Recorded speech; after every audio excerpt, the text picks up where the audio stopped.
I'd like to call this meeting to order. Would you please stand with me and recite the Pledge of Allegiance? I pledge allegiance to the flag of the United States of America and to the republic for which it stands, one nation, under God, indivisible, with liberty and justice for all. Thank you very much for coming out tonight.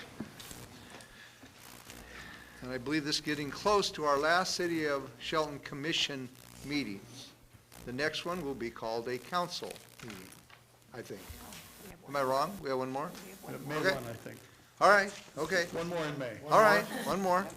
All right, first thing tonight, we're going to have a proclamation read to us, and that's going to be presented to us by Mark Ziegler or his associate, or somebody else. Are you going to read this, Mark?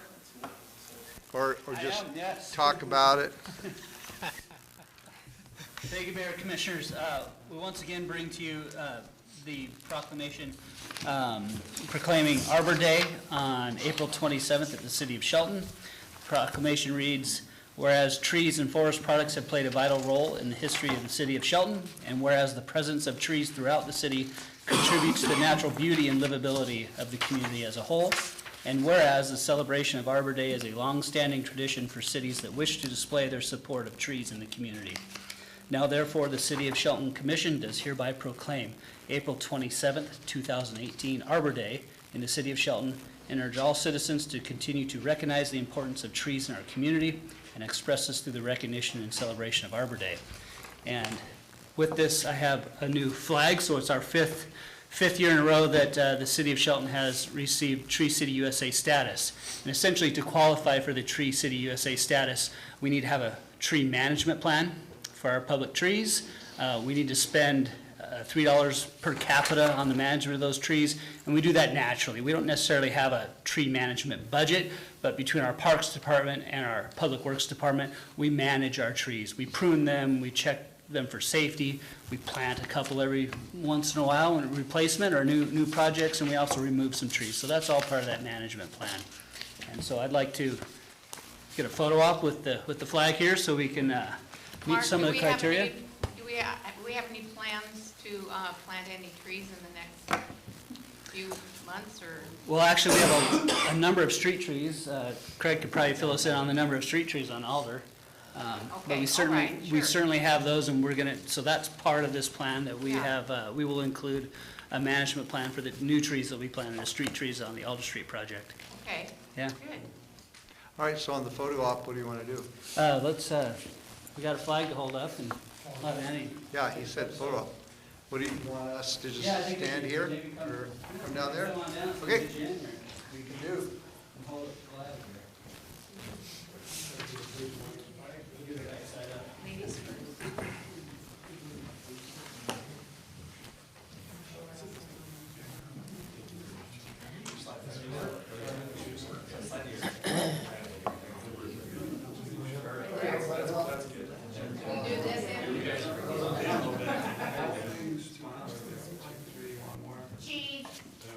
There you go, sir. Thank you. Are they different every year? A little bit, yes.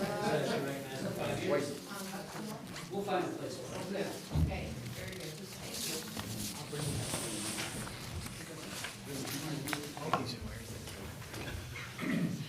you. All right, next is our, basically our weekly or bi-weekly or bi-monthly commission reports. And Mr. Dorsey, did you have some things that you wanted to talk to us about? Sure. Today, I just got back from Mason Transit Board Authority meeting out at the Port of Allen this time. Tomorrow, I meet with Troy Nichols at 11:30 right here at the Civic Center. On Thursday, I meet with Bob Slavin from Slavin Consultants at 2:30 right here. And Friday, I'm going to a seminar on land use over in Lacey from, it's all day, 9 to 4:30. And I would like to just take a second, if I can, Absolutely. and congratulate the people in the audience here that are running for council on running a fine campaign. I know what it's like. It's a lot of work, and you guys have kept it clean. I haven't heard too much negative stuff, and I just wanted to congratulate you, because I think, was it Tuesday is the day? So, good job. All right, thank you very much. Commissioner McDowell? Today I had my CareNet board meeting. Tomorrow I'm meeting with Troy Nichols at 11. Thursday, I'm meeting with Slavin Consultants, City Manager Search, 1:30. Next Tuesday is Election Day, so we're excited about that. 25th, I have a Memorial Hall Board meeting, and the 26th, my briefing with Vicki, and that's my 2 weeks, or 3 weeks, or however long. Thank you very much. And I missed last week's because I'm getting my mind on to doing this every 2 weeks. And so what I did last week, on Tuesday, I was at my MACECOM board meeting. Last Thursday, I was at an EDC board meeting. Thursday, I also had a staff briefing. This week, I will be meeting also with Troy Nichols, and you've heard that name 3 times. Troy is the director of the Olympia Master Builders, and Mason County, Shelton is kind of part of that experience, and so we're just going to talk to him about building issues, and so I think he is called the director of that. Is that the correct? No. Not director? What is he then? Yeah. Isn't he the director? He's not with Olympia Master Builders He's anymore. not? No, he's a, Former director. All right, former director. So what is his position now? Do we know that? he's a lobbyist. A lobbyist. Okay. So probably about building issues and whatnot. So I'm also meeting with him on, and on that day also I will be having in the morning my criminal justice board meeting. Thursday also I'll be meeting with Mr. Slavin, right, not Slan, and I also have a staff briefing on that day. So that completes our weekly commission reports. Next is a public comment period. If someone wants to speak, all you have to do is sign up, and we'd be happy to hear from you. We have no one signed up. All right. So, moving on to the consent agenda, as my fellow commissioners had ample opportunity to review the material in the consent agenda. Yes. Okay, are we ready for a reading of that agenda? Yes. Yes. So, could we please have a reading of the consent Yes. agenda? Voucher number 17126 in the amount of $6,680.41. Vouchers numbered 17127 through 17214 in the amount of $150,015.62. Payroll warrants numbered 1494 through 1644 and 17105 through 17125 in the amount of $675,622.97. Minutes from the business meeting of April 3rd, 2018. All right, is there a motion to approve the consent agenda? I make a motion to approve the consent agenda. Second? There's a motion and a second. Any further discussion? Hearing none, all those in favor signify by saying aye. Aye. Aye, opposed? Consent agenda passes. Item number E is our business agenda. We have several items on that tonight. And so, actually, I'm going to just take a second to do a plug for my friend Dwayne Wilson. And that is for Bluegrass, from the forest here every year. We've been doing this, and this is a fun, exciting thing. And so I just want everybody to know from May 18th to the 20th, that is called Bluegrass from the Forest. And Dwayne, I said I would plug this for him, and so it's a little public service announcement that this is a good event to attend. And even Craig Greger, if he picked up his old guitar, could probably go out there and jam with those guys. You know, were you a guitar player? No. So maybe, You can still do it. maybe no can do on that one. All right, back to the business agenda. We have, is Jason Does is going to talk to us about an action item and about the school system here, so. Thank you, Mayor and members of the commission. I am happy to be before you this evening again for another school district project. As you know, the school district passed a bond in 2017 that included a number of projects, one of which was a major expansion to Shelton High School. That's what I'm here for this evening. In March, we held a public hearing before the City of Shelton Hearings Examiner for a special use permit because of the school's location within our airport overlay zones in order to expand, similar to what I was before you last month for Mountain View Elementary School. They needed a special use permit to allow for a 3-story, little over 47,000 square foot classroom and administrative building addition, and a 7,000 square foot auxiliary gym addition, as well as a number of upgrades, general mechanical upgrades, electrical, paint, roofing throughout the campus. As part of the proposal, they are going to be vacating some rooms and removing some modular classrooms that are located in what's referred to as Zone 3 of the airport overlays. I won't bore you with the details, but the additions would occur in Zone 6. Now, they worked with a number of stakeholders during the design process that included the city, the Port of Shelton, who operates Sanderson Field, who those regulations are meant to protect. And the hearings examiner did recommend approval, that the commission approve it, subject to 7 conditions. And what I'm asking for this evening is that you put this item on for your action agenda at your next meeting, and we will be asking that you approve the resolution that is attached to this staff report at that time. All right, are there any questions or comments for Jason? Not at this, not right now. So you've been working very closely with the school district and everything's working out real good? As far as I'm aware, yes. Yeah. Okay, I'm excited about this because that was quite a bond issue that they floated, and this community really got behind this. So I want to make sure that we can help them accommodate doing their project. And so I read through this. It appears that everything's in order. And so at this time, I think unless someone has a complaint against this, we concur to place this on the action agenda for May 1st, 2018. We concur. Thank you. All right, item number 2 is Craig Gregory is going to talk about some surplus equipment. Thank you, Mayor and Commissioners. I know we have quite a bit on the agenda tonight, so I will try to keep all of these short and move right through them. We are looking to surplus some enterprise fund miscellaneous tools, small tools, all the way up to some vehicles that are no longer of use to any of our enterprise funds at this point. We have followed city policy on the surplus of these. They have been offered to other departments. All other city departments have declined. So at this point, we would like to move forward with surplusing them to the public. What's a trash pump? It is a pump that we used to use for flooding. It's basically got an intake hose and a discharge hose to move water. And like I said, we used to use it during flooding events.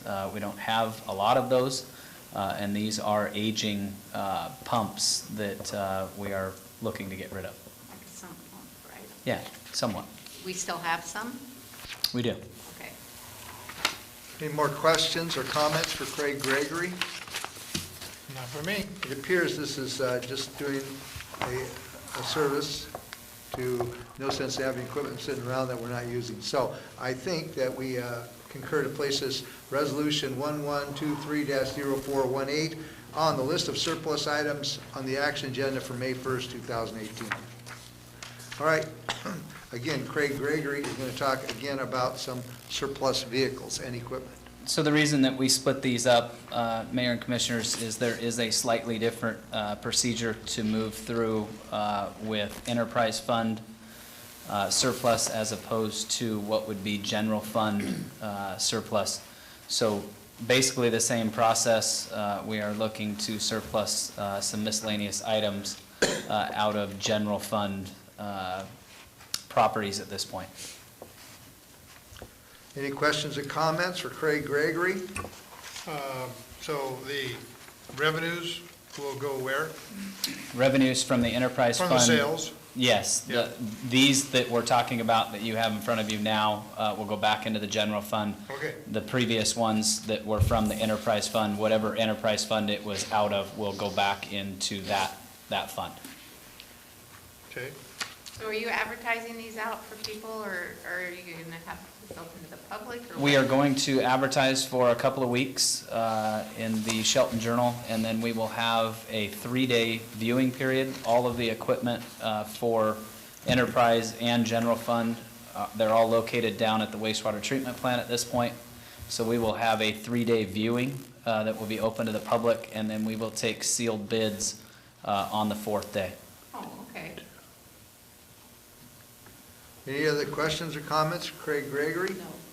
All right, so it appears that we concur with this, and what we would do is follow your recommendation to add this list of surplus items to the action agenda for May 1st, 2018.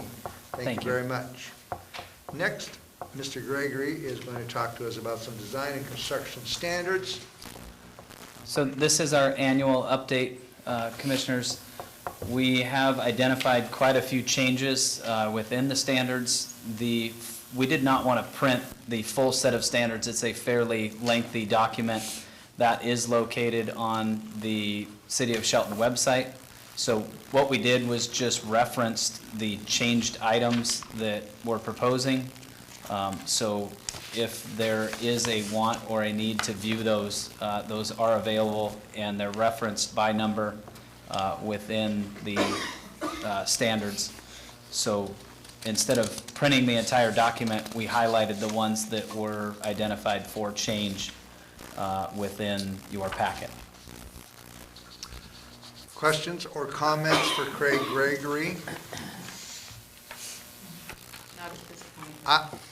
I did. I met with Craig earlier today, and I went over several items, and just to make sure that I understood kind of how this list works.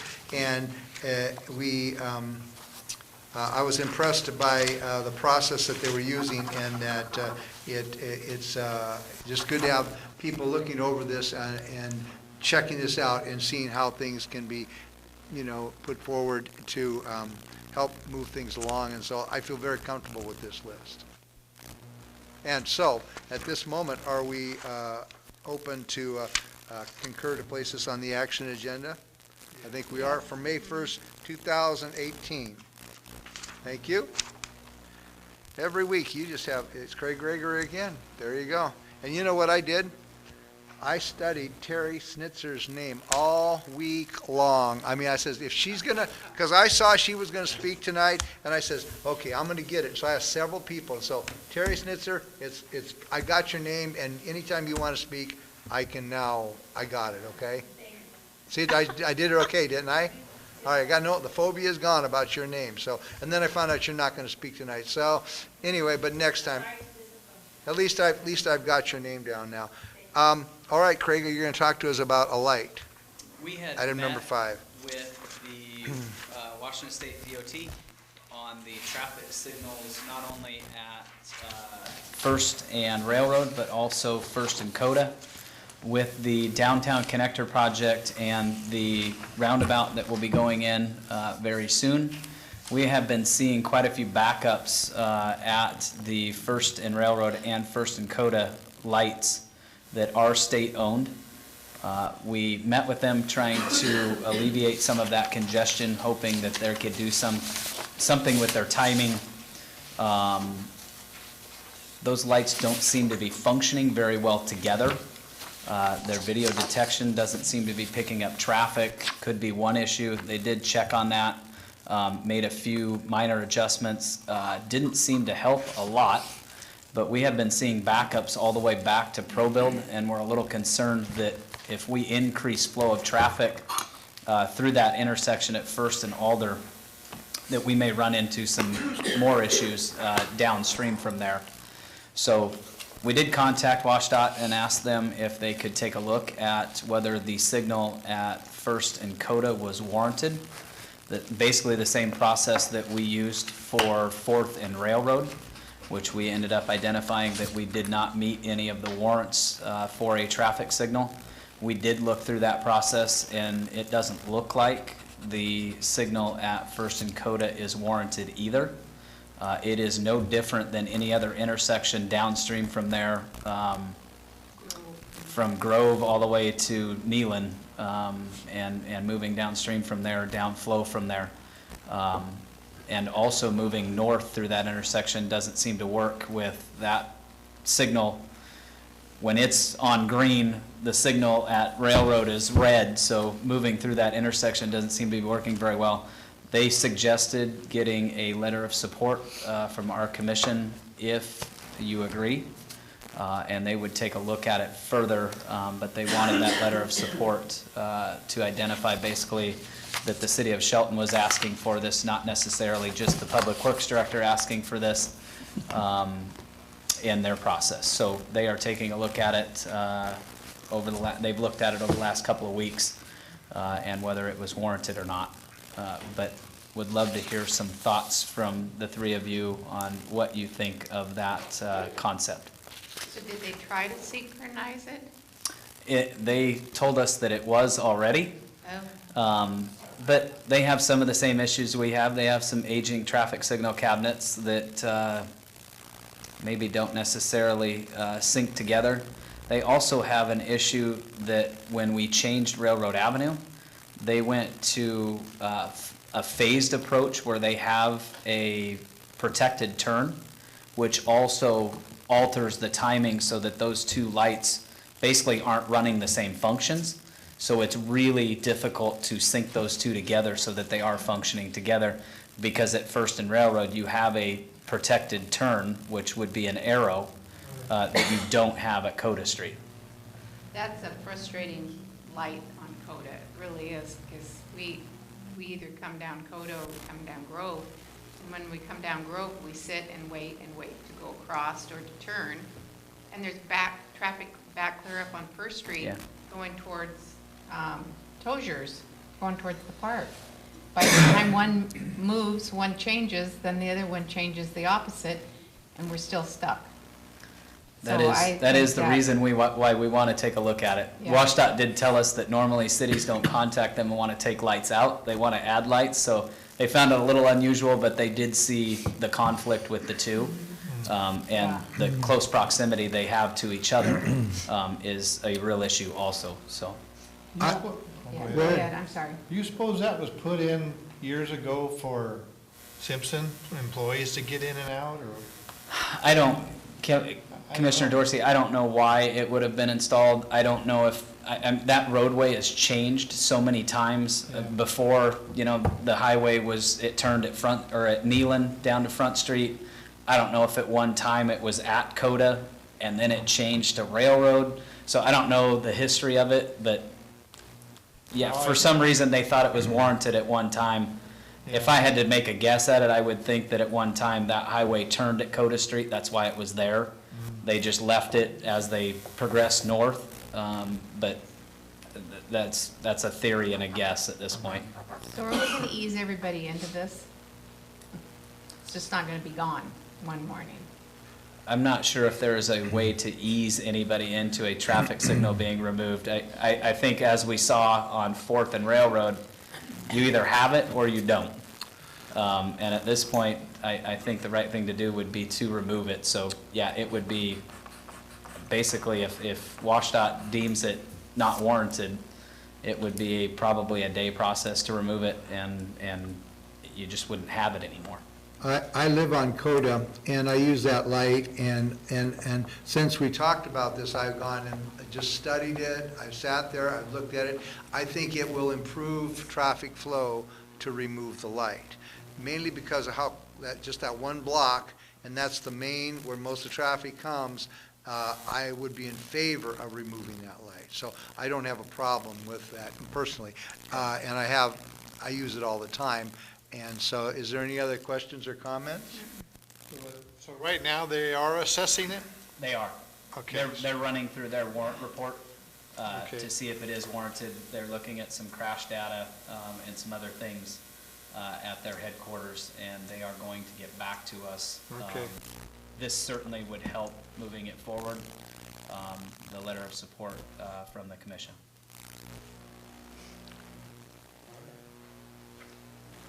So, do we concur to sign the letter?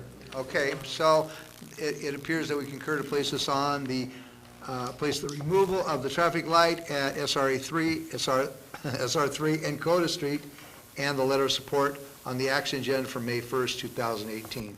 Thank you very much. All right, Craig, you're going to talk to us about a latecomers agreement?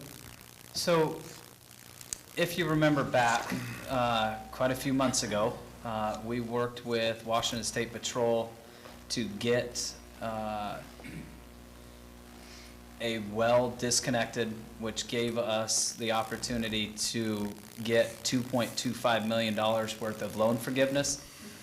That was a negotiation with Washington State Patrol. At the time, they thought that they could get their construction done in a much quicker time frame than they did.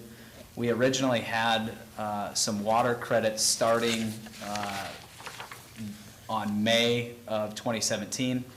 They didn't finish construction until December of 2017, so we did not want to start water credits before they actually got done their end of the deal. So we held off on those. After we got to a point where we were going to start the water credits that we had agreed on, which was 32 months worth of water credits at $600 a month. We had found out that Washington State Patrol didn't know how much their water bill actually was, and it actually only is about $300 a month. So if we take a look at that, we would end up being out about 5 years worth of water credits, which after talking to Terry and the finance team, that would be a burden on them to track that for that long. So what we're proposing is to make a one-time payment of the amount of the total credit, which is $19,200, to finish up what we owe them for the agreement and make that one-time payment to them instead of the ongoing credits for their water bill. Questions or comments? So where was that 19,000 coming from? It will come straight out of the water utility, Okay. and there's plenty of Money. cash there Okay, sitting in the water fund to make that $19,000 All right. payment. Well, I think it's a whole lot better than dragging it out 5 years, myself. yeah. Okay, so it appears that we concur to place this item on the action agenda for May 1st, 2018. All right, a de-obligation. And again, Craig's going to talk to us about a Basin 3 loan. So, Mayor and Commissioners, when we signed the contract for Pavetta Brothers to do the construction for the Basin 3 project, that bid was right at about $6 million. We have total funding available to us in grants and direct appropriations totaling about $6.3 million. So there's about a $300,000 gap there that we have for contingencies or overruns. And at this point, the loan portion that we had received back in, I believe it was 2014, that is federal money. And if we take any part of that loan, we will fall under the federal guidelines, which would make this project very difficult to get done. We actually have started that project without de-obligating the loan. That creates a few issues that with the federal requirements, it is Buy America, which means you have to buy American steel, which we have steel in all of our manholes that we are already installing. And at this point, there are plenty of basically pots of money that if we do have cost overruns, we could certainly tap into to make that project whole. The satellite wastewater treatment plant partners, they contribute into a fund. So Washington State Patrol and Corrections both have payments into an I&I project funding source that right now has about $500,000 in it that we could use if we ran into issues and had some overruns. We also, if we get to the end of this project, almost $1 million of this project was transportation related. It was new pavement on roads. So technically, if we did run into some overruns and didn't want to use the partners' money, we certainly could use transportation dollars, either TBD funds, TIF funds, or REAP funds to make up that difference of the paving portion. And I just think looking at the cost of making this a federal project would far outweigh the small amount that we would need to use if we did run into cost overruns on this project. So we are asking to deobligate that loan portion and get through this project with city funds. And I would step out and take the lead on this and say, yes, I think that's a very good idea. Especially when we've told our citizens that there's, no, we're not borrowing any money for this project. So we have to make sure that we keep our word on that. And we are certainly, city staff is committed to getting this project done. Yeah. On budget and on time. We have run into, it's been a little bit of a rocky start over the last week and a half. We have had some issues with some potential change orders already, but we're hoping that smooths out a little bit and we get on the right track. But at this point, we are out there doing everything we can do to make sure that this project goes smoothly and is under budget and on time. Any more questions or comments for Craig? Okay. It's been answered. Okay, so at this time, I think what we want to do is place this item on the action agenda for May 1st, 2018. Thank you. Man, you're up again, Craig. So I am very Yeah. happy to present this next one to you. We worked very hard for the last about 16 months on a couple of large projects, one of them including Turner Avenue, that we applied for a TIB grant, Transportation Improvement Board grant. We were awarded a portion of what we actually applied for. We did initially apply for the entire road section from 1st to 16th. We were awarded the section between 7th and 16th. That came in at $270,000. We did add a few things to this project that we did have budgeted. The section between Angleside Road and 7th Street is in very poor condition. So we added that on, and also a couple of our residential blocks that we are looking to pave. We actually added on to this contract also 12th Street off of Turner to the south, and also Holly Drive between Turner and 14th Street were additives onto this. And what we did was we wanted to take a look at adding them onto this contract and whether that was going to save us money on those projects instead of having either another contractor do them or our in-house paving program do them. So we did find that they were a little bit cheaper by adding them onto this contract. So if you look at the overall bid amount of $478,163 that was awarded to Northern Asphalt, within that, the grant portion came out to be a total of about $366,000. The Angleside to 7th Street portion was $72,800. And then the additives 1 and 2, which were the residential blocks, ended up being right at around $38,000 for that total of $478,000. That does come out to only be about 43% of the total project. We did tell you that this was 90% funded at the time that we presented it to you. It ended up being, for the portion that was grant funded, about 74% after the higher bid than the engineer's estimate. We have gone back to TIB. They do have a process to ask for additional funds, and they do have a limit up to a certain amount that can be approved without going to their board. So we have done that at this point, not telling them that we weren't going to move forward with this project, but just asking if there's any possibility of getting some additional funding from them, that would be much appreciated, and we would save some of our city funds for future projects. And they are taking a look at that. We actually handed that in today, so we should get an answer in the next couple of days, whether they will give us, I believe on this project, it's around $40,000 of additional funds. So we're waiting to hear back from them, but we would like to move forward with the contract with Northern Asphalt for the Turner Street project, also the Schedule B portion, which is Angleside to 7th, and additives 1 and 2, 12th Street and Holly Drive. Questions or comments for Craig Gregory? No. I would just say that, you know, on these things where we've been batting about 1,000% on almost everything we've touched, that once in a while you're going to find something where you're going to add something or you're going to do something, and, you know, I just really appreciate the way you run that department, and I think that, you know, you can't bat 1,000 every day. We're working on it. Yeah. So I think we need to Yeah. get this project done. So we will concur to place this on the action agenda for May 1st, 2018.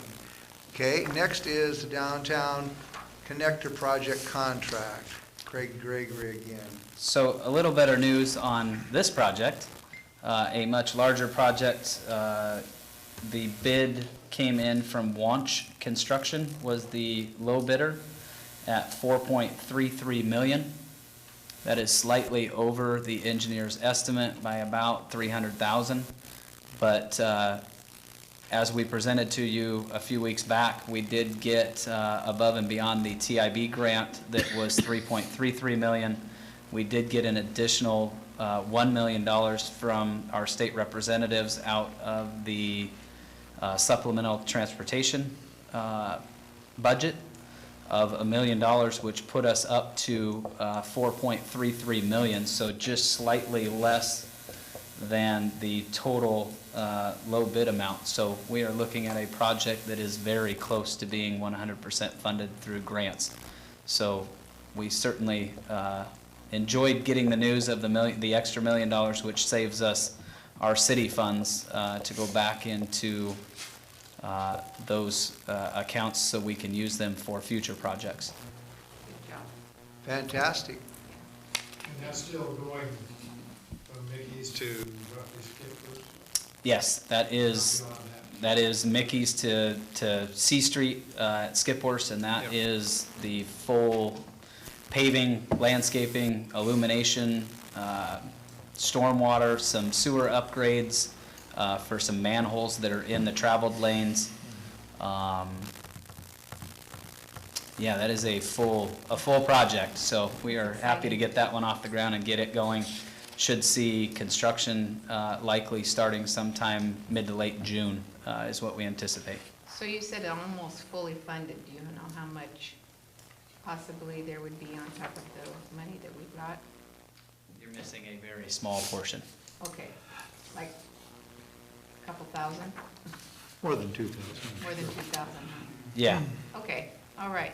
You can give me those numbers later.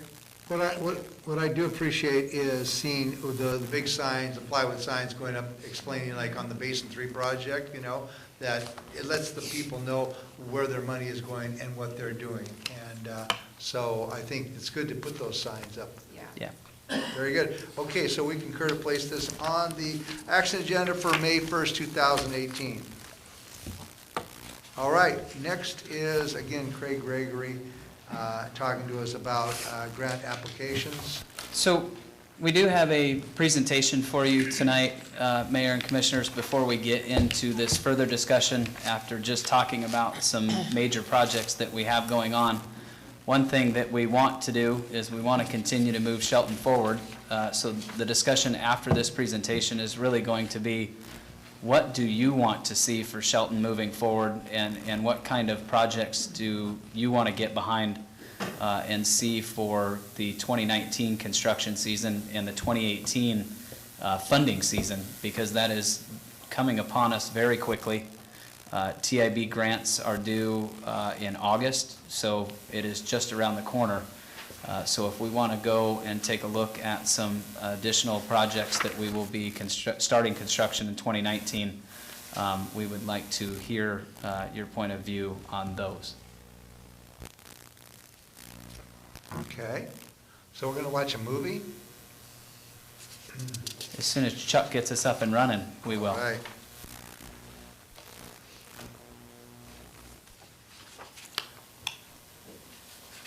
So just kind of an overview, want to take a look at kind of where we've been, where we're at right now, and then kind of our process moving forward. We haven't been real good in the past about developing road rating programs and sidewalks.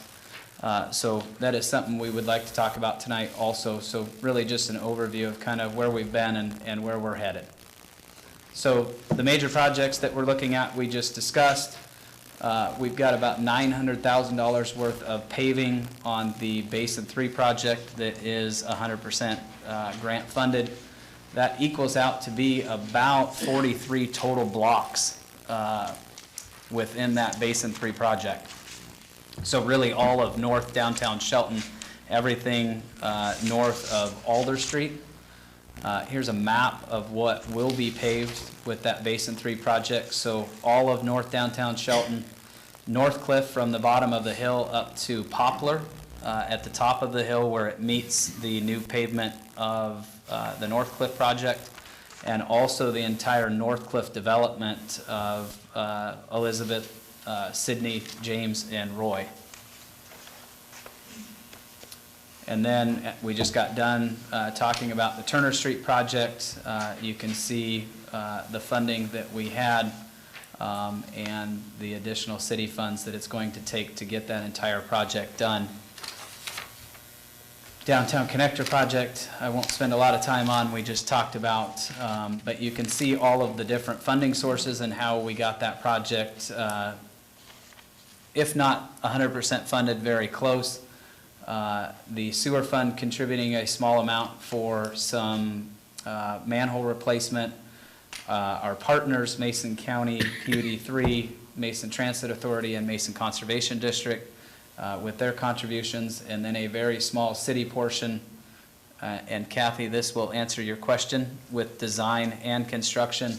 Looks like we're going to be into that project about $117,000 upon completion. With the city storm fund putting in a fairly large contribution to that project.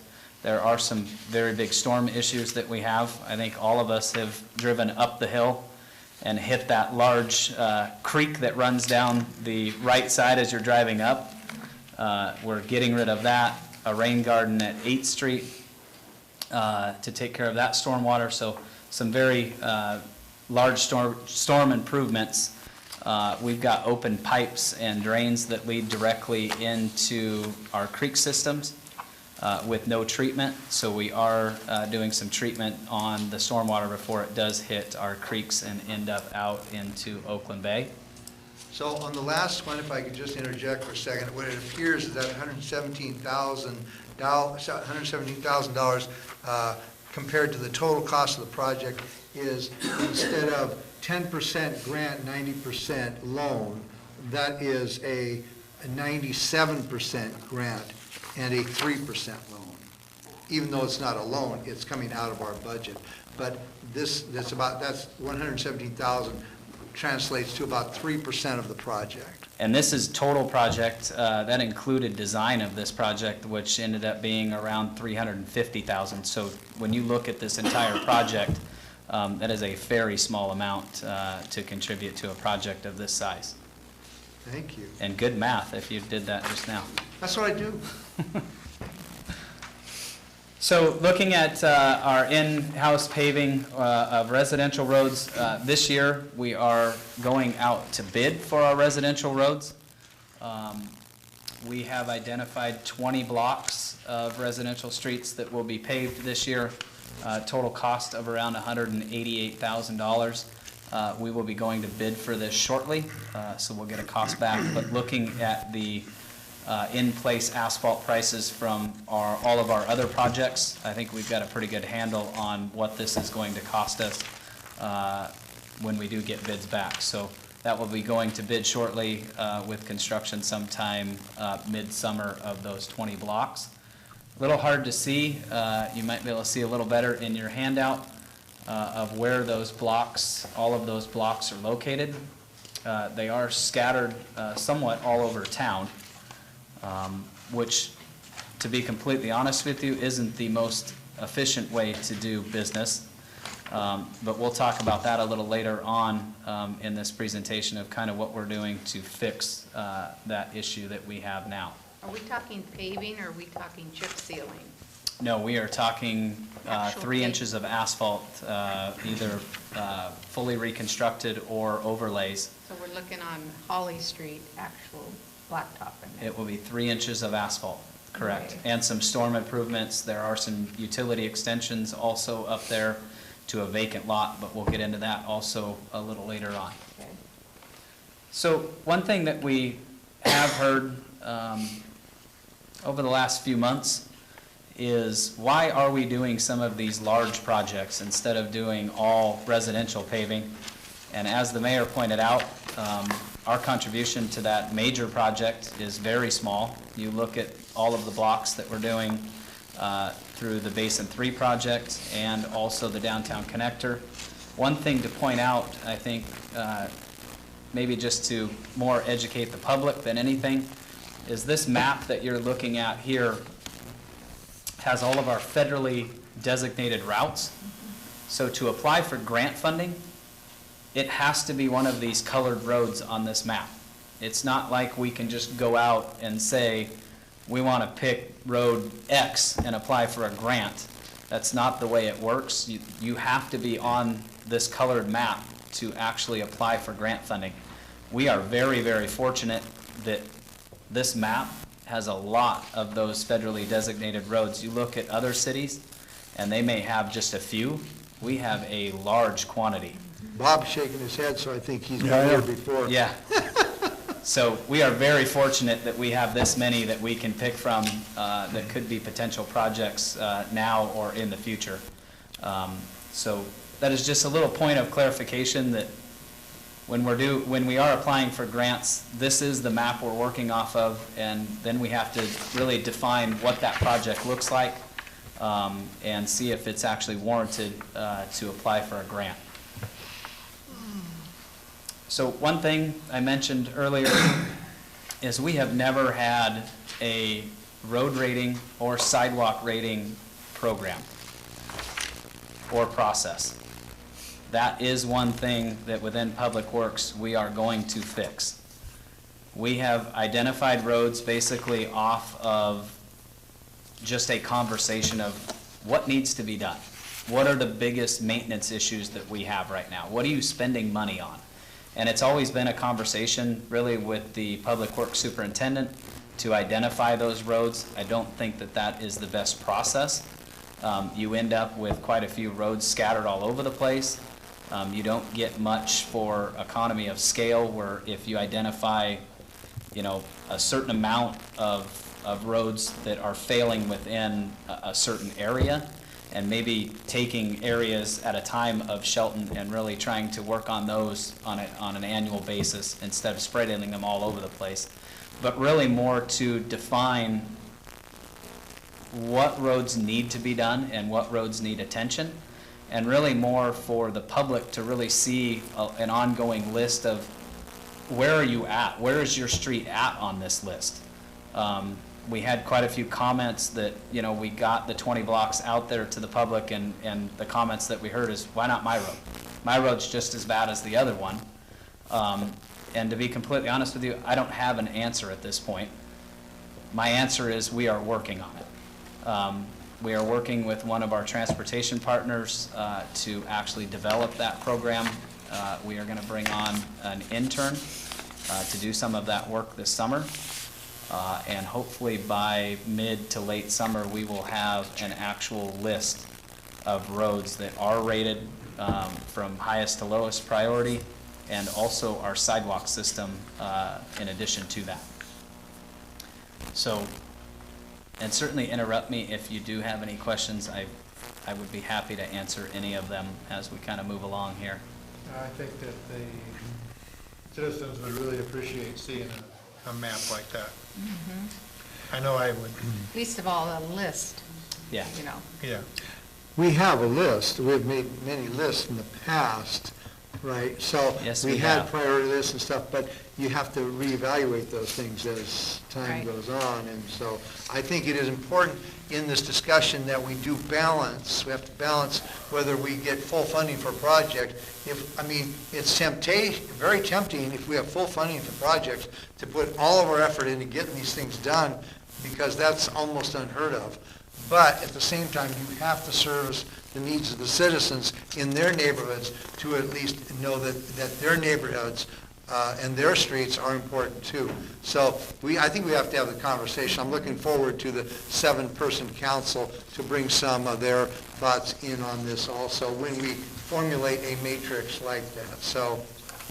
So I am going to skip along just a little bit past a few of these things that are consideration. I just skipped past a couple of slides, but really wanted to take a look at what is considered when we're looking at residential paving and the things that go into that, because I don't think that a lot of people understand when we look at paving a residential street, there's a lot more that goes into that assessment than just, is my road in terrible condition?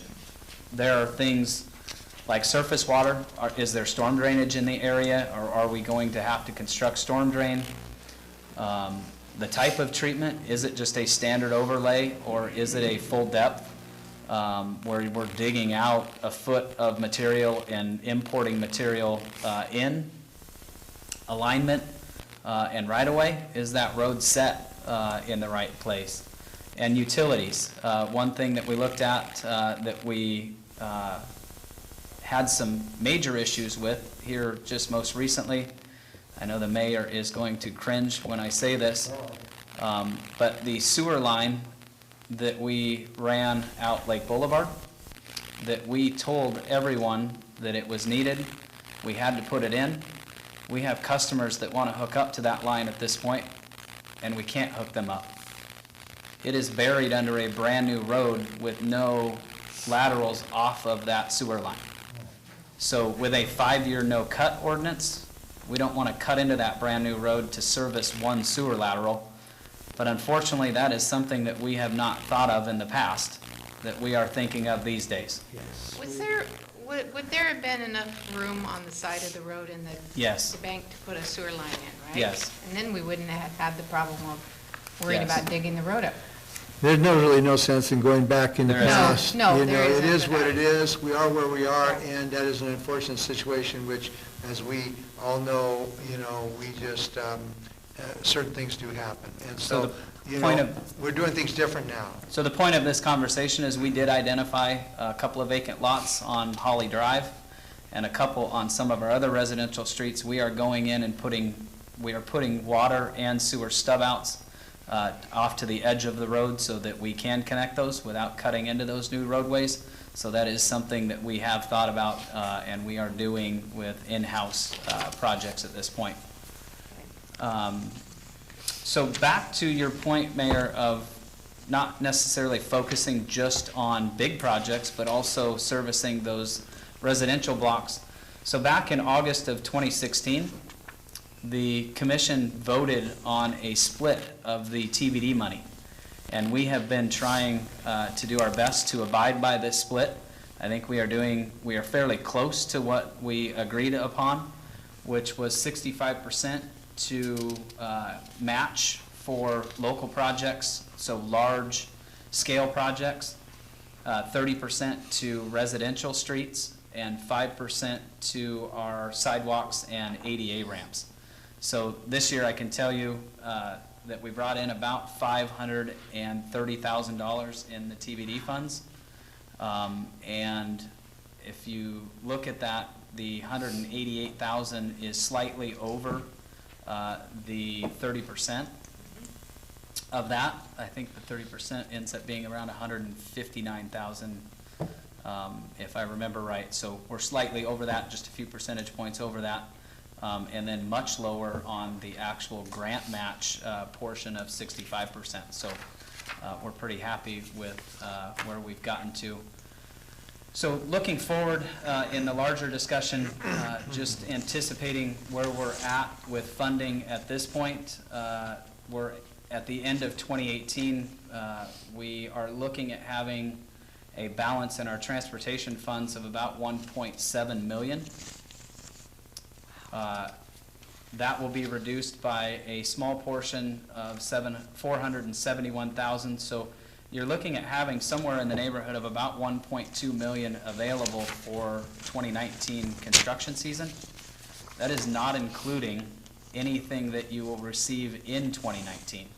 So if you take a look at the TBD funds that would come in during that construction season that would be available, another 500,000 or so, another around 70 to 100,000 in REAP funds, most likely in 2019, and then any of your transportation impact fees that you would receive in, which we did not anticipate any transportation impact fees for this year, even though we do have some very large projects that are looking at coming.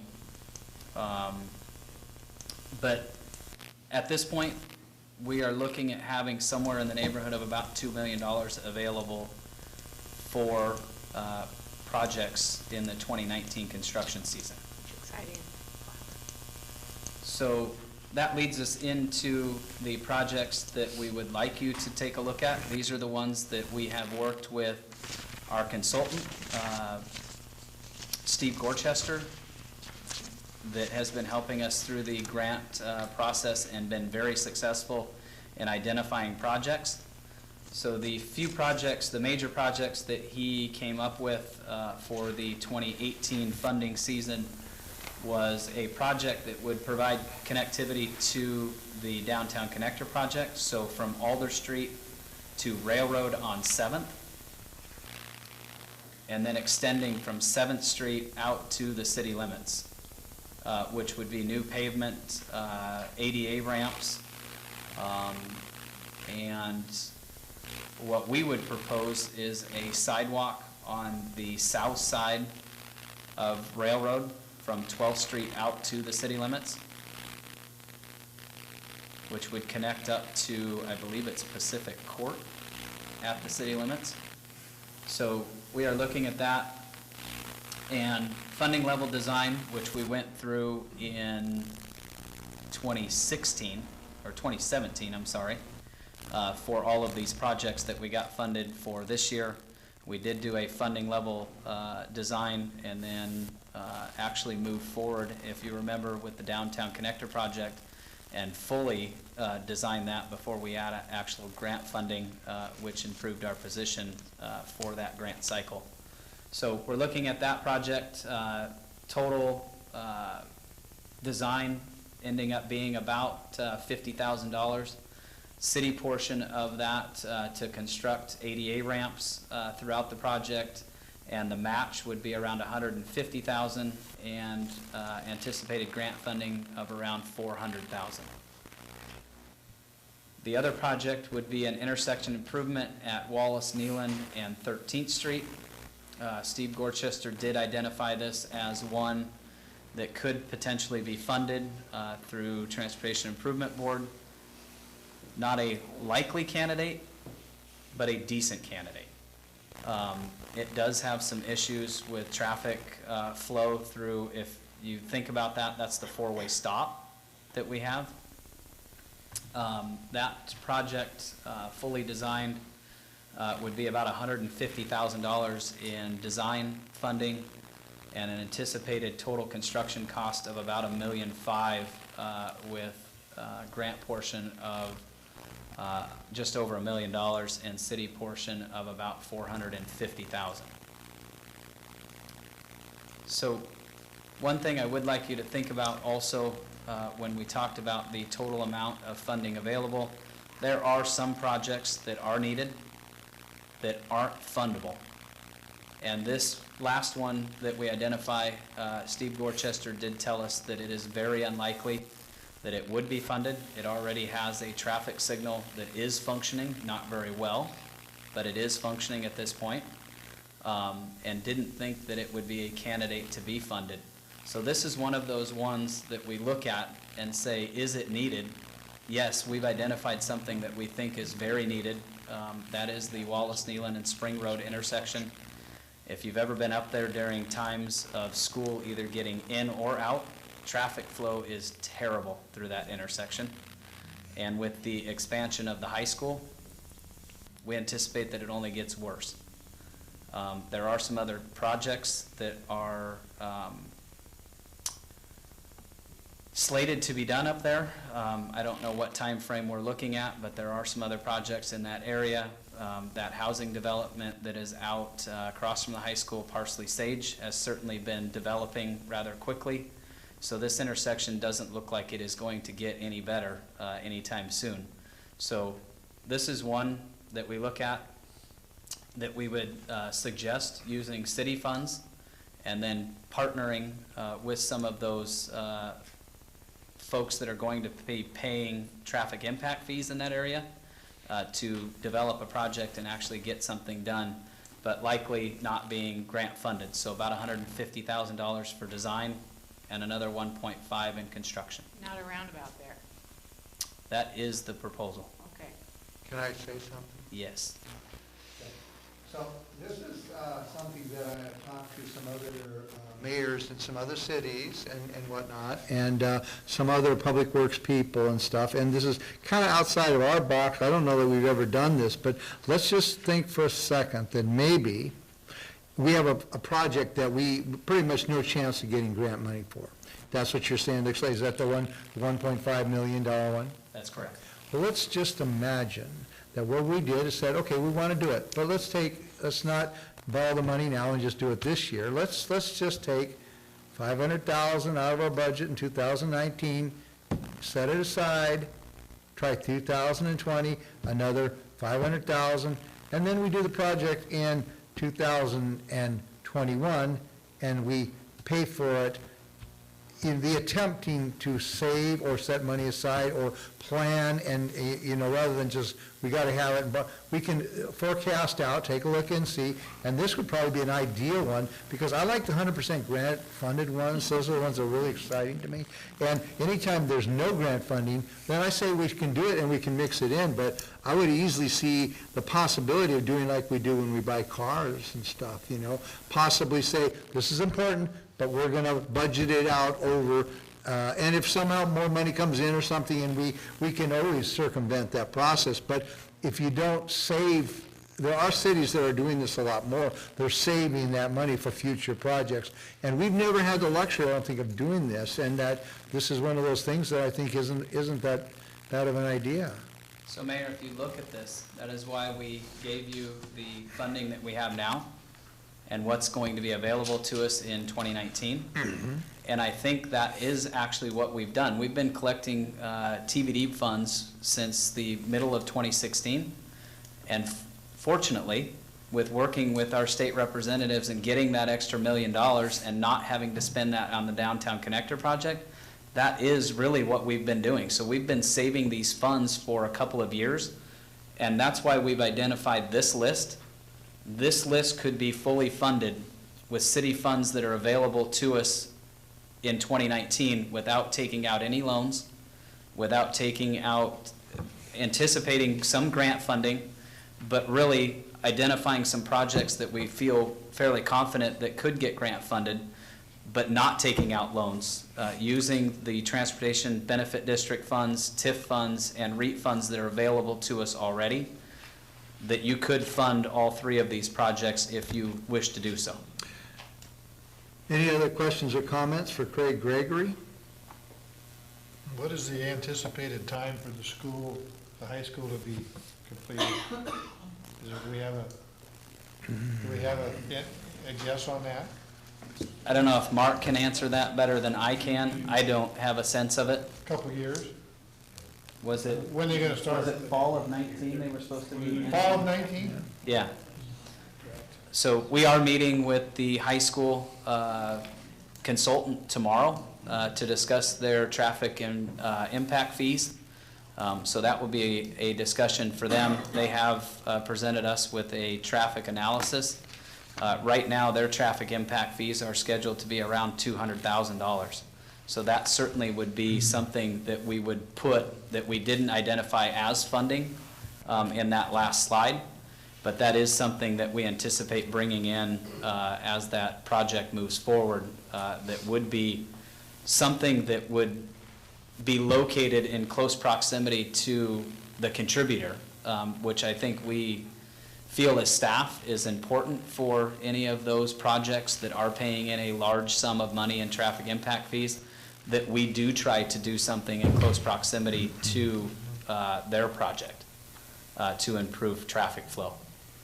That's not a requirement that we have with the size of city that we are, but that is, I think, a priority of staff, and I would love to hear some input from the commission on their feelings on that. But, you know, some other large projects, the hospital that's looking at expanding and looking at traffic flow in and out of there.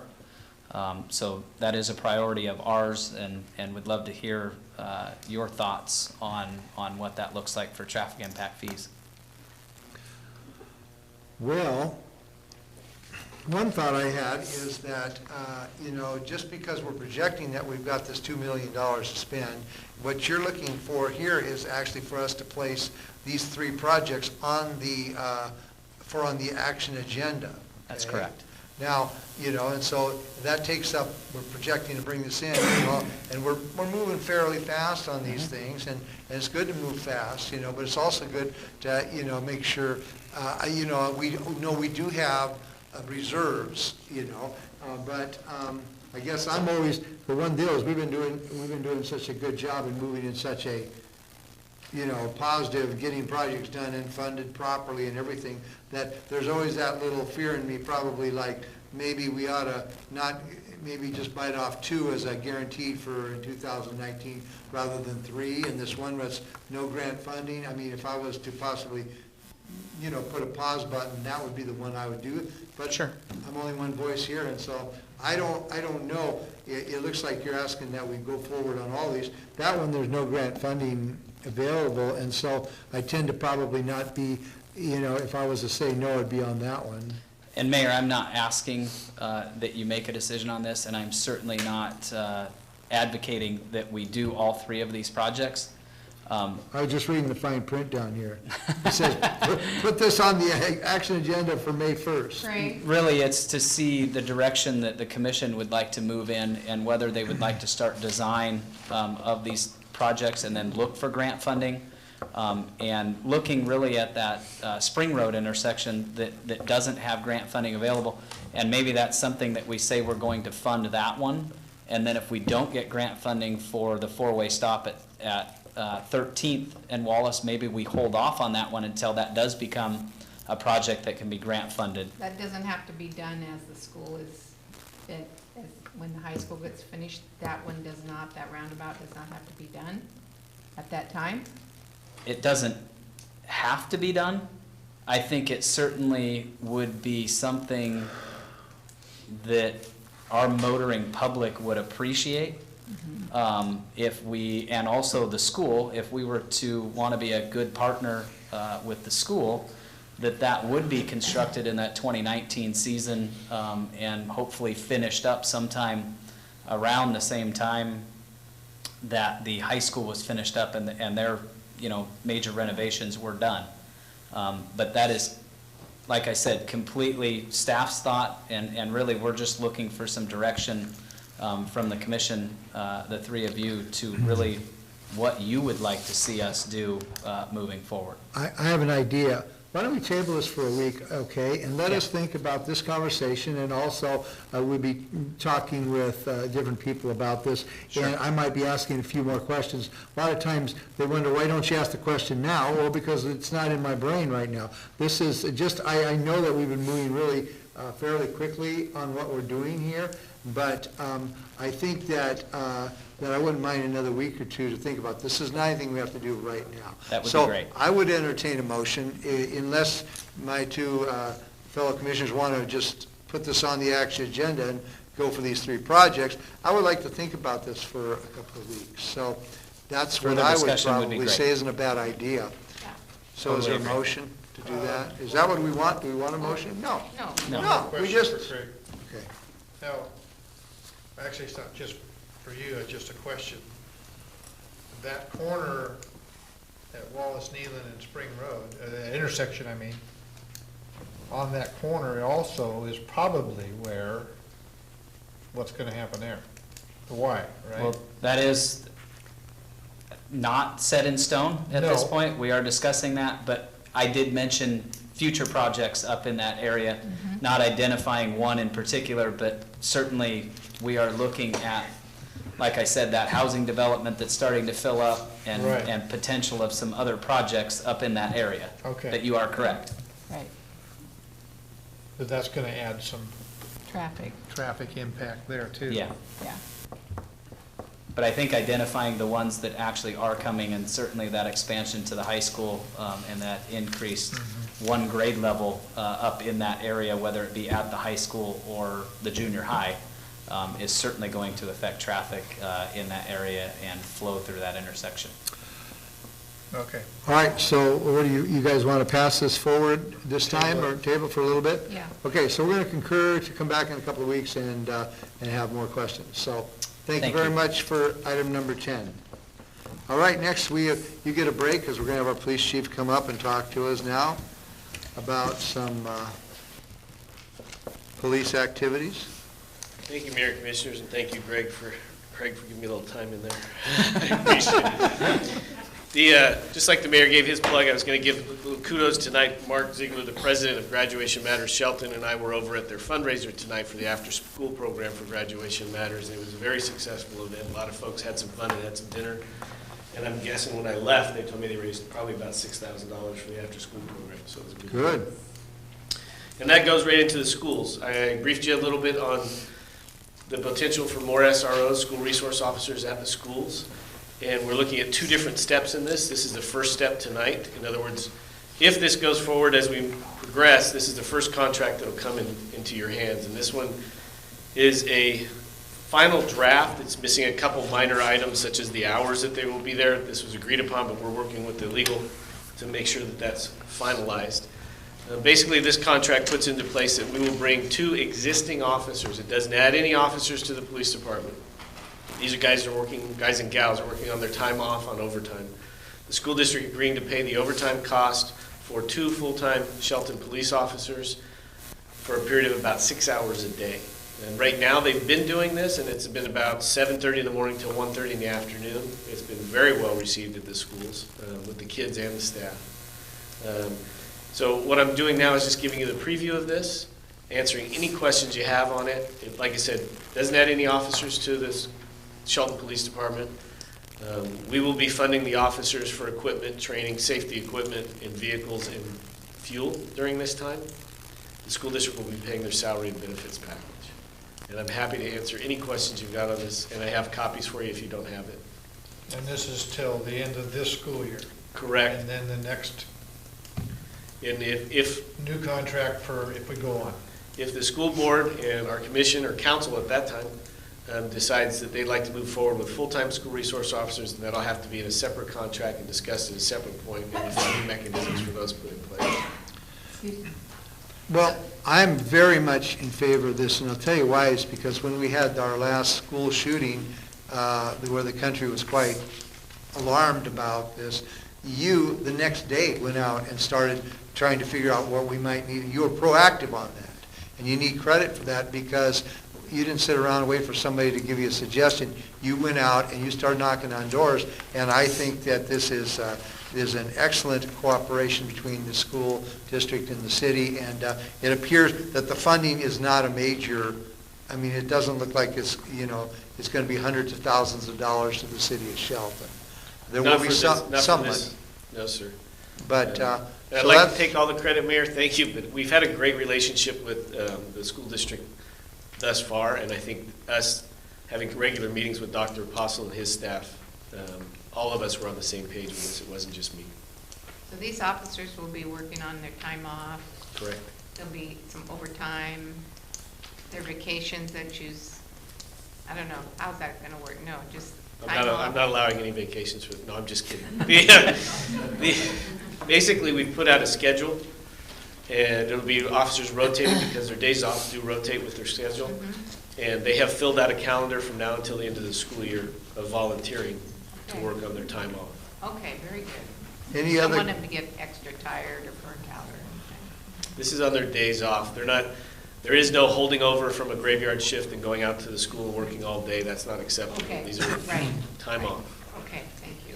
any other questions for our police chief? I'm just glad that we're kind of taking the lead on this around this area. Our kids need to be safe. Safe as possible. Yes.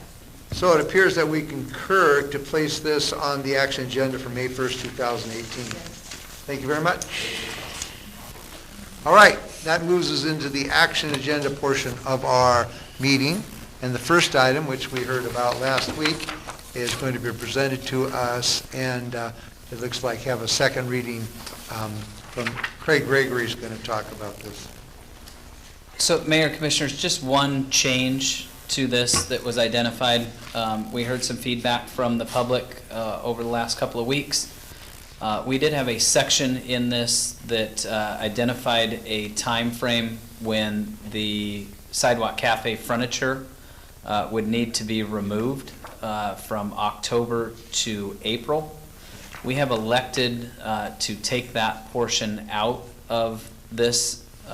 And actually, if you look at number 3, bullet point number 3 of the ordinance, I think that gives us enough authority over the sidewalk cafes that if we do see, our worry was there was going to be things that were left out on our sidewalks that would not be in good repair. And we wouldn't have a mechanism to actually get those off of the sidewalk or get the business owner to clean that up. But I certainly think with number 3, it gives us that mechanism, but doesn't also penalize a good steward of the right-of-way and make them remove their furniture off of the right-of-way if it is in good repair, in decent shape. So that was one change to this that we didn't have in last week or 2 weeks ago, the briefing. So we So would if like. they have nice wood furniture and they can keep it out year round. Correct. That is, I mean, and the example is Smoke and Mo's. Right. They have been out there, and we did hear from them, and it was something that we certainly want to be able to work with the public and the business owners. They actually just most recently took their wooden furniture off of location and took it back and refinished it. They don't necessarily have a lot of places to store something like that, and that was a consideration that we had moving forward. So if you do have somebody like that, like I said, a good steward of not only their equipment and furniture out on the right-of-way, that we certainly don't want to penalize them and penalize the public, not saying that we have the best weather, October through April, but you never know. Might get a nice sunny day where somebody might want to sit out there in their raincoat. But we certainly don't want to penalize them or make an undue burden on them. So we did remove that portion. October always seems to be nice. They're about the middle of it usually. Yeah. Has anybody signed up for public comment? No, we have no. Okay. So we did hear from the public through conversations you've had. So are there any more questions or comments for Craig Gregory?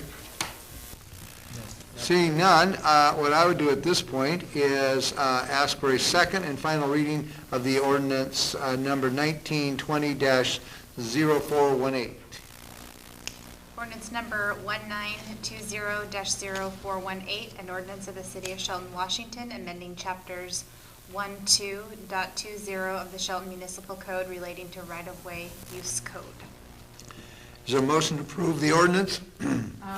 I will move to adopt ordinance number 1920-0418, an ordinance amending the Shelton Municipal Code 12.20 right-of-way use code, establishing the process and conditions by which the sidewalk cafe operations will be permitted.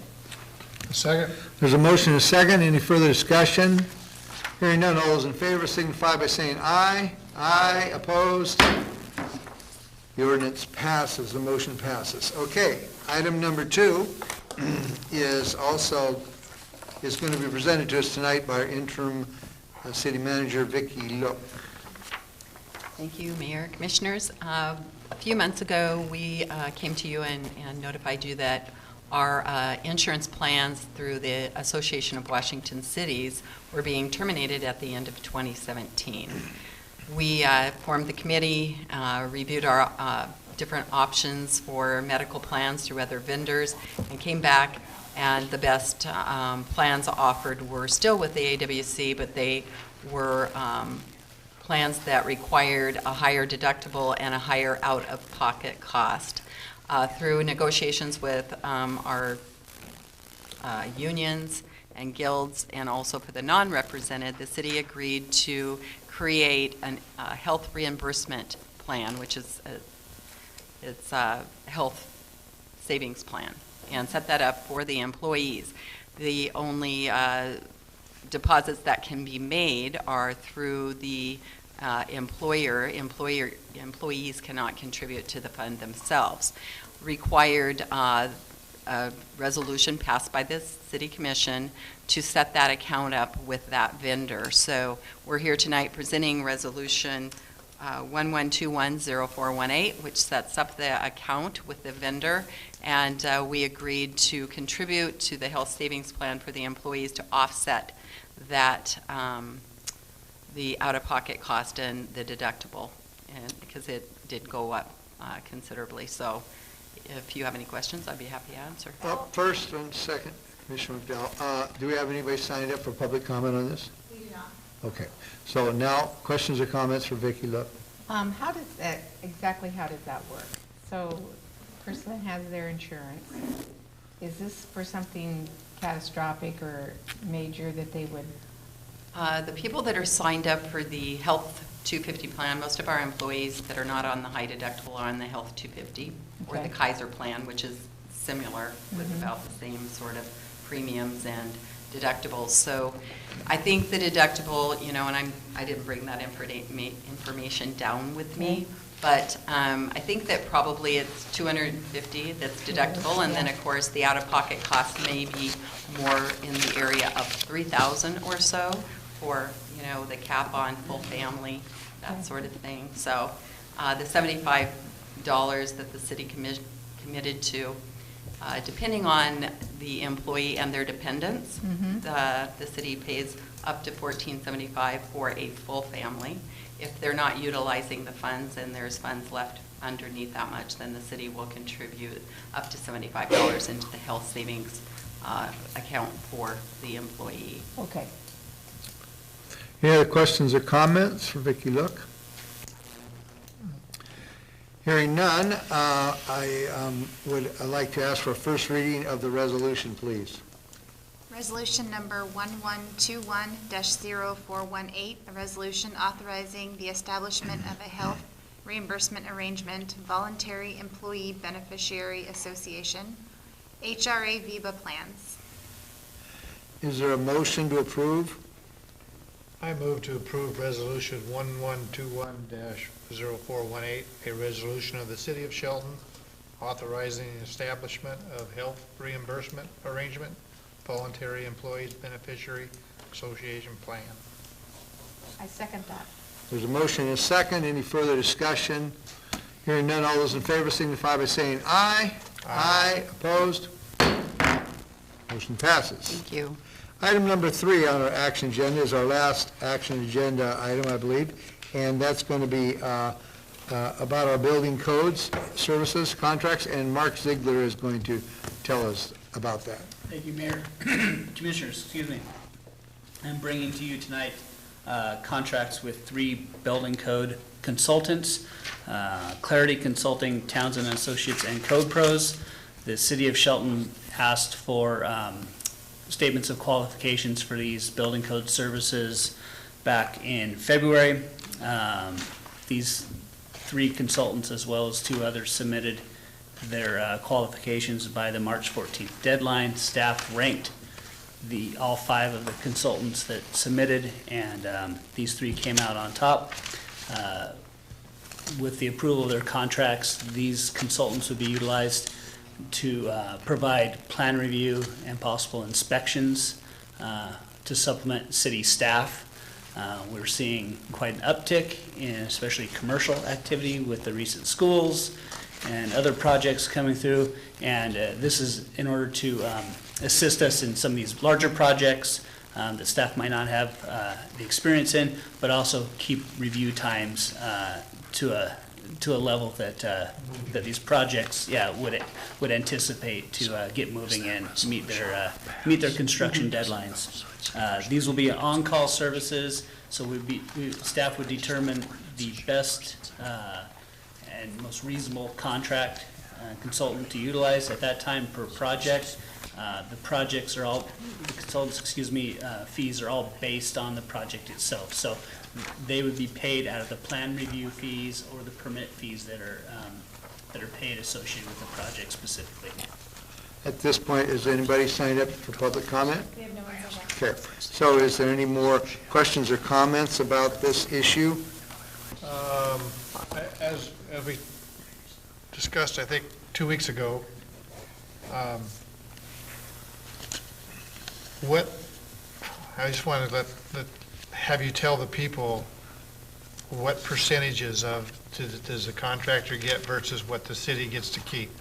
Well, it varies per contract and per project. Right. So, for example, one consultant is at 45% for a residential project for plan review. Another consultant is at 70%.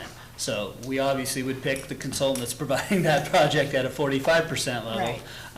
So it really depends on the value of the project and the type of the project.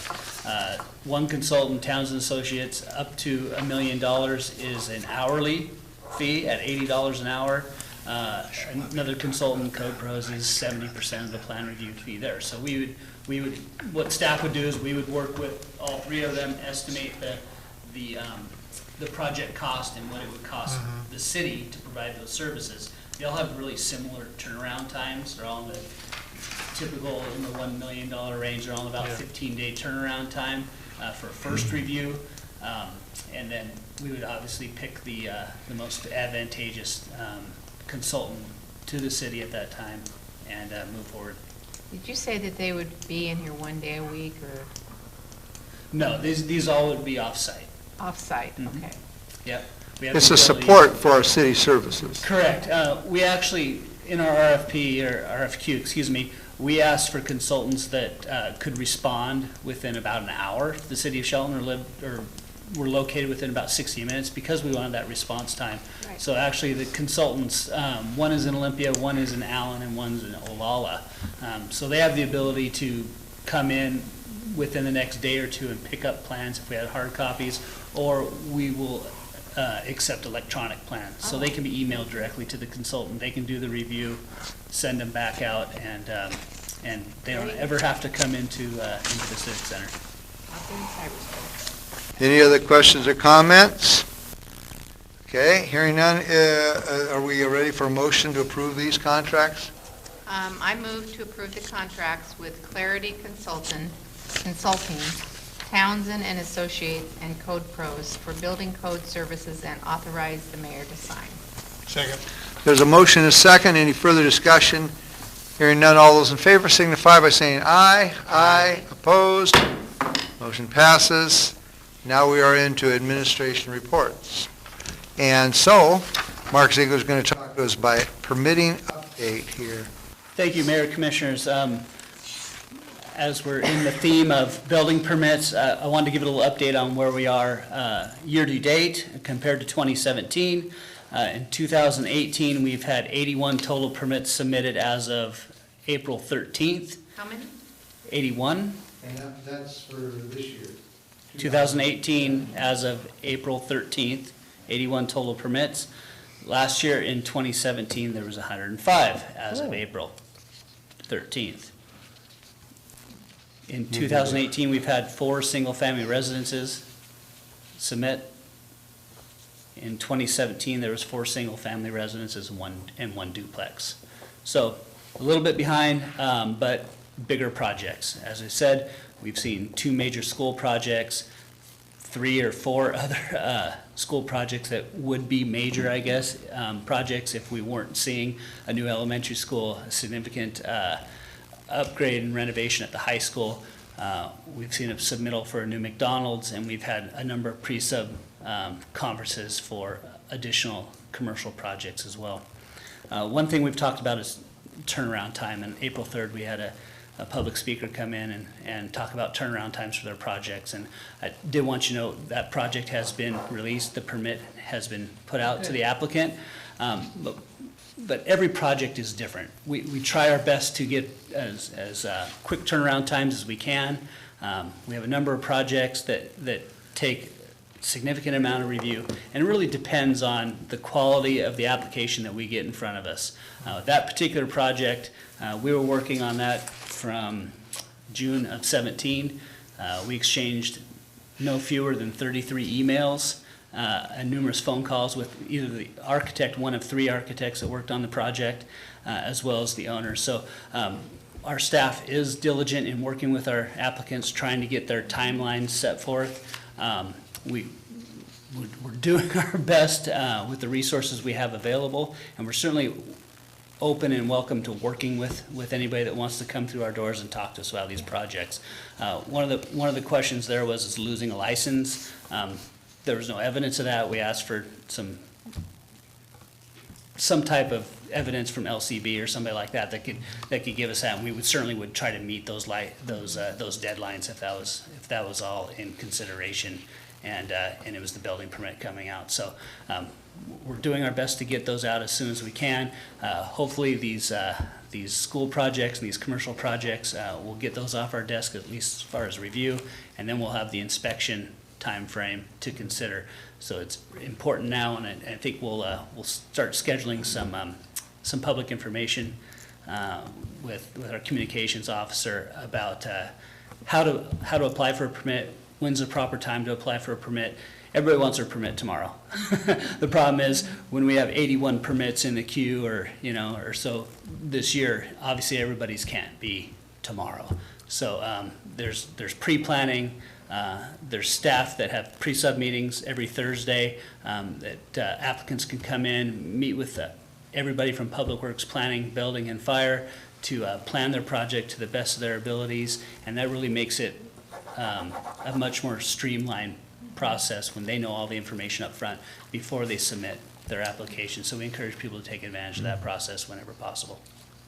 All right. That's exciting. Thank you very much, Mark Ziegler. Thanks, appreciate it. I have a question for Mark. What's the timeline on the new McDonald's?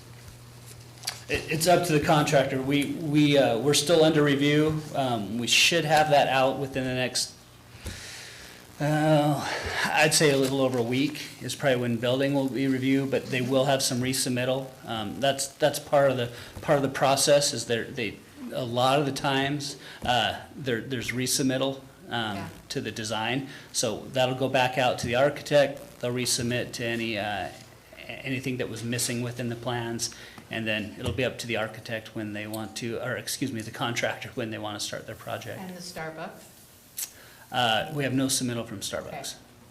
Any other questions or comments for Mark Ziegler? As the hour is slipping away, my time to go to bed is getting real close. I'm doing the best I can. So next up is Craig Gregory again. He's going to talk to us about some residential paving. So, Mayor, Commissioners, we have had quite a bit of conversation about transportation and our residential paving program, identifying some weaknesses that we do have in not rating our roadways. But you did have some citizens that came into the last commission meeting, and we have heard from quite a few of those, and would really like to just get some direction from the commission on how you would like to move forward and handle that, with the understanding that, as Mark just stated, everybody wants their permit tomorrow. Everybody also wants their street paved.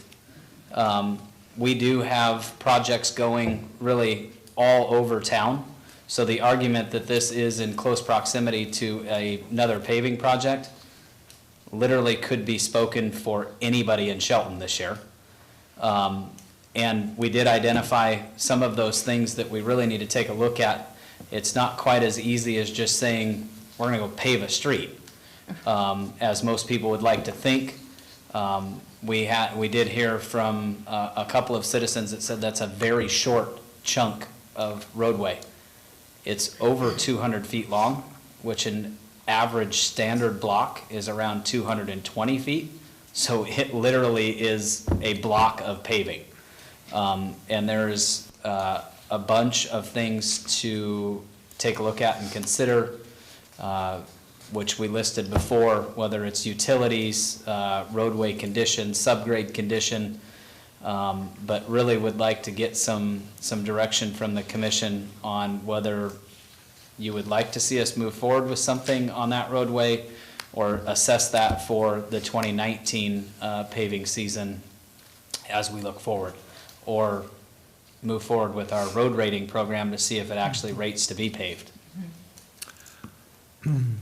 Well, I have a comment about that, and is we have on, I think still on the books, we still have the LID agreement kind of, we don't use it much, but I think that, speaking generally, not about this project, because I don't want those people all getting real mad at me, but generally speaking, if somebody has a section of road right by their house that they want paved, sooner than later, the LID project gets the community involved, they chip in a little bit of money, the city comes and pays a little bit of money, and I think that is, I don't think that process is necessarily bad. I don't think we do it very much, but I think that would be a first step, is to have a refined LID project thing. So if you have a group of people that want their road paved, well, we have a process right here. If you pay this amount of money, you would be put higher on the list than people that didn't want to be part of that,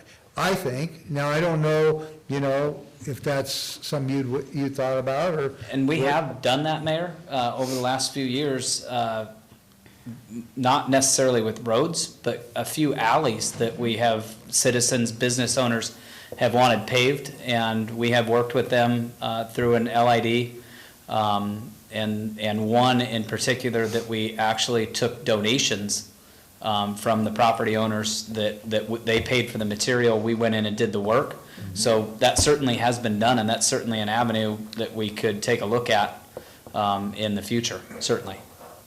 So that's my idea. I don't know, Mr. Dorsey, you've been a builder your entire life, so you should have some input on this. Not much asphalt, though. Oh. But, yeah, I think, I spoke with Craig during the week, and I think that, even though there is a good point up there, that we need to get it on the list in maybe 2019. If it's not on the 2018 list, let's, get that established, get that map drawn out, and Something they get can it look on there. forward to having done. Like you mentioned earlier, it's rated by how much maintenance, basically, how much money we spend on a certain road that requires, okay, let's fix this, and we're not gonna be spending this much money here anymore. And I don't know where they are rated, but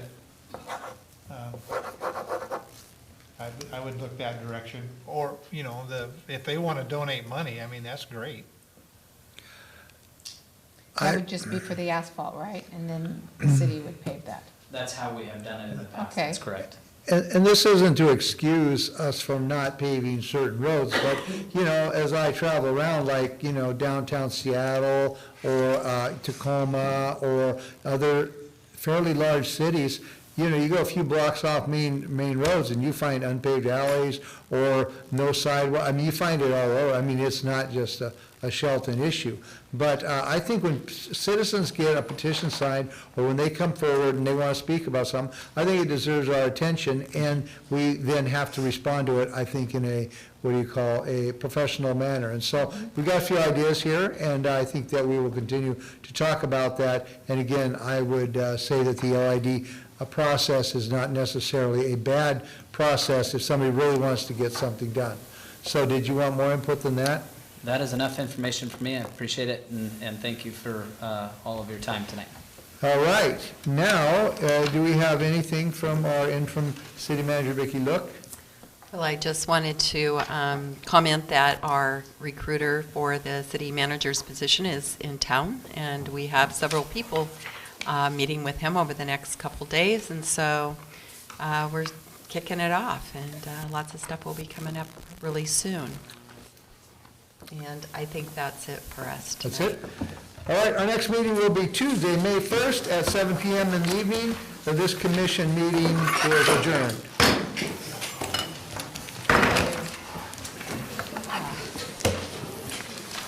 Hello. Six o'clock. There we go.